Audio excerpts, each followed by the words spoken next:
So let's talk about making a spout.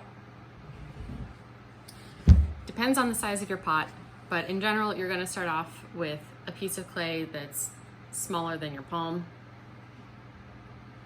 If you have a huge teapot, obviously it would be bigger. This should be wedged clay. It should be really good quality, ready to go. Okay, and then start off by thinking about making it into like a cone type shape. So I'm gonna take my hand and I'm gonna squeeze on it and also just tap the bottom down to get a flat to start with. So I've got a flat bottom and this amorphous blob. And then you can roll it on the table while tapping it. You could hold it in the palm of your hand and use this kind of motion while turning it to get somewhere. But ultimately you're going for a really nice, well-smoothed cone type of form to start with. So that's looking pretty decent. All right, so from here, I can do this with dry hands or with wet hands. So it depends on what feels most comfortable to you. I always finish with wet hands at the very end. But to start with, I'm gonna bring it out a little thinner. And you see that I'm getting some inconsistencies here. Take the time to correct any inconsistencies with just gentle pressure and kind of like, I think of it like what dogs do when you're offering them like a piece of cheese. They kind of gently until they've got it from you, and then they, so you're just gonna gently bring your fingers around. You can run your finger along the edge to try to get smoothness, but smoothness is the goal. So anytime that you encounter inconsistencies, smooth it, but don't necessarily wet it because you are looking to get this dry enough to cut in half. So once again, making sure there's nothing on my work surface, I'm just gonna do a gentle roll.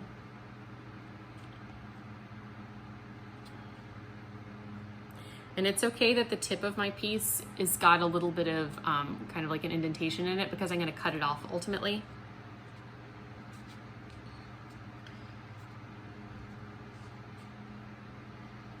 All right. So that's my starting place. And now I'm gonna get into some moist fingers. So you might try keeping one of your hands dry, and then the other one, you could just gently, this is kind of similar to making a handle. You just get a little bit of water on the piece and you just gently get the corner of your hand wet and you just kind of gently coax it up and over. So I'm going up, up C over Z. And I'm gonna end up, like I said, pinching off some of this tip because I really want to keep the fatter part. So I'm just coming around with my fingers in the stroking motion, and this is definitely excessive now. I don't need all of this tip that's there. You can set it down on the table if that's more comfortable for you. And use two hands.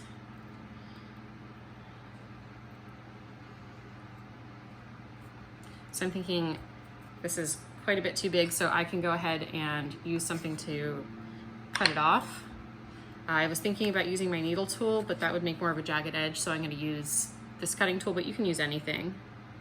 Like you could use a butter knife, it doesn't actually matter what you cut it with. Okay, so now I can continue smoothing this. So this is gonna be going on the side of my teapot, so like if my hand were my teapot, it would be going on like this, so I need to start thinking about how it's coming. And I still feel like I kind of have an excess of clay here.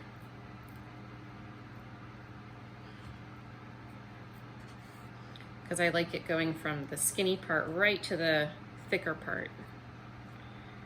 Because that's gonna make for a nice pour.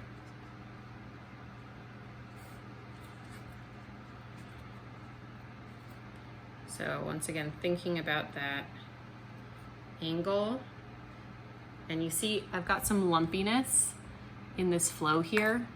So I could use my table again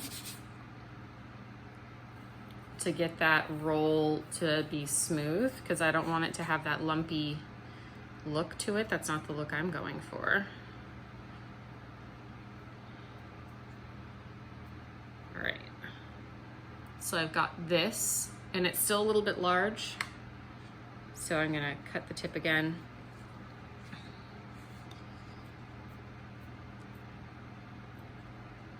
And you can see I'm just kind of milking it with my wet fingers. If you need to add moisture, you can. This is just water.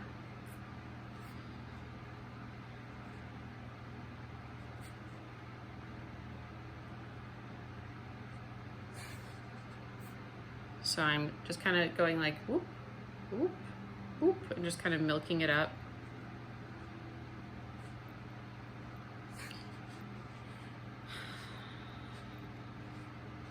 All right, and I think I'm pretty satisfied with that for starters. So I'm gonna go ahead and let that set up, not to quite leather hard, but I'm just gonna set that aside while I work on my other parts of my teapot. Like I could work on my handle, my lid, and other parts while I'm waiting for that to dry, because it's gonna take quite a while to dry. I often make 2 spouts, and then commit to one at the end.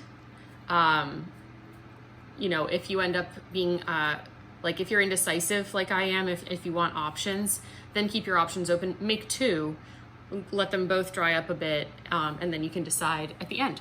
All right, so that's spouts part 1.